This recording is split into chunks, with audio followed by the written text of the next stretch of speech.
हम एक हफ्ते से सिर्फ ये डिसाइड करें कि हम कैसे आपको कहेंगे प्राइम मिनिस्टर जी, प्रधानमंत्री जी।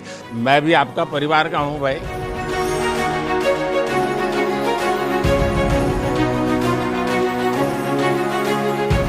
वेट करी थी जब आपको मिलेगी 10 साल से बनाए करेंगे। 10 साल जी 10 साल पहले वेट करना था भाई।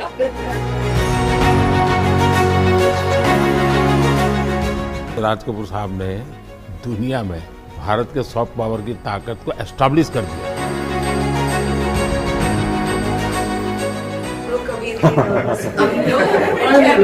क्या तो कैमरा चालू नहीं होता करना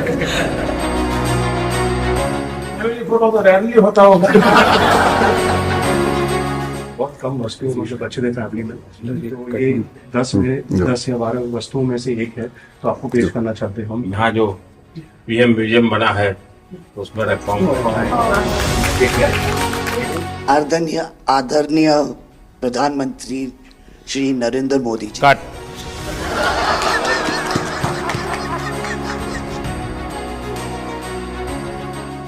पिछले हफ्ते जो हमारी व्हाट्सएप फैमिली ग्रुप है, हम एक हफ्ते से सिर्फ ये डिसाइड करें कि हम कैसे आपको कहेंगे प्राइम मिनिस्टर जी, प्रधानमंत्री जी। रीमा बुआ मेरे को रोज फोन करके पूछ रही है क्या मैं ये बोल सकती हूँ, क्या मैं ये वो बोल सकती हूँ। मैं भी आपका परिवार का हूं भाई, आपको जो मर्जी पड़े वो बोलिए। बहुत अच्छा रट के हाँ।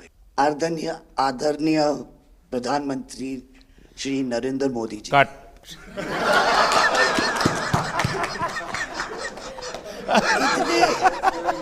इतने कीमती वक्त में आपने सबको आज यहाँ निमंत्रित किया राज कपूर के बर्थडे 100वीं बर्थडे पे अवसर पे। हम आपका शुक्रिया अदा करते हैं। और पापा की पिक्चर के गाने की 1-2 लाइन याद आ गई। मैं ना रहूंगी, तुम ना रहोगे, लेकिन रहेंगी निशानियां। वाह। आपने इतना सम्मान प्यार दिया है, आज के दिन को सारी इंडिया देखेगी कि नरेंद्र मोदी जी प्राइम मिनिस्टर हमारे ने कितना सम्मान कपूर परिवार को दिया है।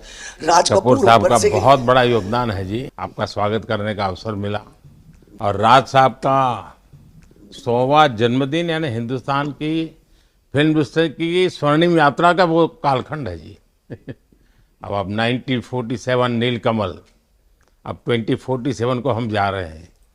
100 साल की एक प्रकार से जब यात्रा बनेगी तो कितना बड़ा देश को कंट्रीब्यूशन है। आजकल हमारे यहाँ डिप्लोमेटिक वर्ल्ड में सॉफ्ट पावर इसकी बहुत चर्चा होती है कि भाई जिस जमाने में सॉफ्ट पावर शब्द का जन्म नहीं हुआ होगा, शायद राज कपूर साहब ने दुनिया में भारत के सॉफ्ट पावर की ताकत को एस्टैब्लिश कर दिया था। यानी एक बहुत बड़ी भारत को उनकी सेवा थी। रणबीर के साथ हुआ है, वो गाड़ी में बैठा था और एक रशियन टैक्सी ड्राइवर था और उसने बोला कि आर यू फ्रॉम इंडिया?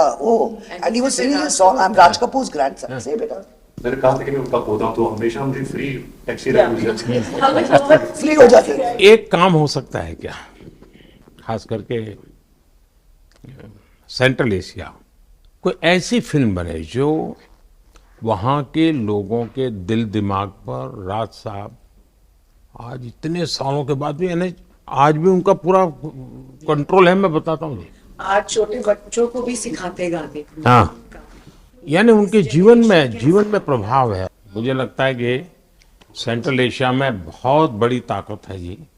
हमें पुनर्जीवित करना चाहिए, हमें इसको नई पीढ़ी तक जोड़ना चाहिए और एक लिंक बने, वैसा कोई क्रिएटिव वर्क करना चाहिए और बन सकता है। वो उनको इतना प्यार मिला उसमें कि ये थोड़ा से उनका नाम इंटरनेशनली भी बाहर गया और उनको बोल सकते हैं छोटे से तरीके से एक कल्चरल एम्बेसडर। लेकिन आज मैं ये आपको बोलना चाहती हूँ, वो छोटे से कल्चरल एम्बेसडर थे, लेकिन हमारे प्राइम मिनिस्टर इंडिया के तो हमें ग्लोबल मैप में डाल दिया है। एंड वो हम we are so proud, each member of this family is very proud. देखिए देश की आज प्रतिष्ठा बहुत बड़ी है, बहुत बड़ी है।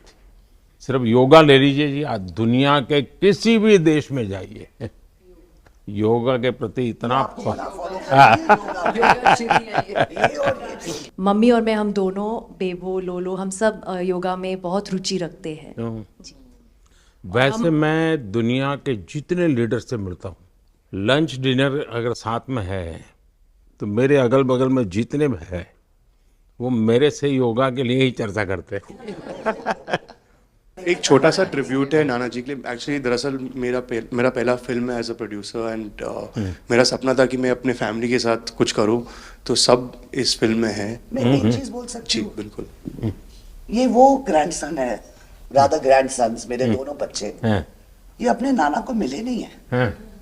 और ये पिक्चर बना रहे हैं और उनकी सब उस अरमान ने इतनी खोज की है हर चीज की और उसमें थोड़ा बहुत just for him he is making. जो कुछ सीखे हम फिल्मों के माध्यम से और जो माँ ने सिखाया मुझे उनसे सीखे हम। देखिए जब आप रिसर्च करते हैं ना तो एक प्रकार से आप उसको जीते हैं जी, उस दुनिया को जीते हैं, तो आप बड़े भाग्यवान हैं जी कि भले आपने नाना जी को देखा नहीं लेकिन नाना जी को जीने का आपको अवसर मिल रहा है। जी बिल्कुल बिल्कुल, ये बहुत बड़ा सपना है मेरा और I am really thankful, full family is part of this. मुझे याद है हमारे यहाँ इनके फिल्मों की ताकत क्या थी।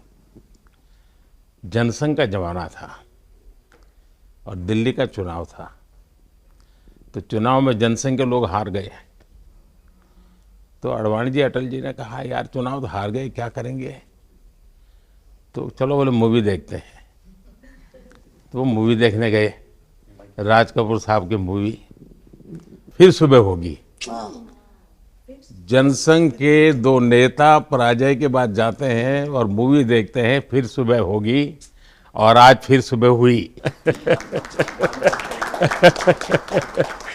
मैं चाइना में था, आपके पिताजी का एक गाना था, उसको वो प्ले कर रहे थे, तो मैंने मेरे साथियों को कहा, मैंने इसका मोबाइल फोन पर रिकॉर्डिंग करो, मैंने ऋषि साहब को भेजा था। अच्छा, और वो इतने प्रसन्न हो गए। इनफैक्ट अभी हाल ही में आप आई थिंक अफ्रीका गए थे और वहाँ भी मैंने एक क्लिप देखा था, आप एक जवान के साथ खड़े थे और वो उस टाइम मेरा गाना गा रहे थे। समझा, पर मैंने वो क्लिप देखा था और काफ़ी लोगों ने मुझे भेजा था और सब लोग बहुत खुश हो गए। बट एक चीज़ मैं कहना चाहूँगी, गाना जो है जो दुनिया को यूनाइट करता है, स्पेशली जो हिंदी गाने होते हैं, मतलब लोग गाते ही रहते हैं, शायद शब्द उनको समझ में ना आए। और ये मैंने काफ़ी देखा जब हम ट्रैवल करते हैं, खास करके of course with Raj Kapoor songs, but even now I think एक जो एक स्पेशल फीलिंग और एक सेंटिमेंट होता है हमारे गानों में, सब लोग बहुत इंस्टेंटली कनेक्ट करते हैं। और उसी के साथ एक क्वेश्चन था आपके लिए, क्या आप गाने सुन पाते हैं?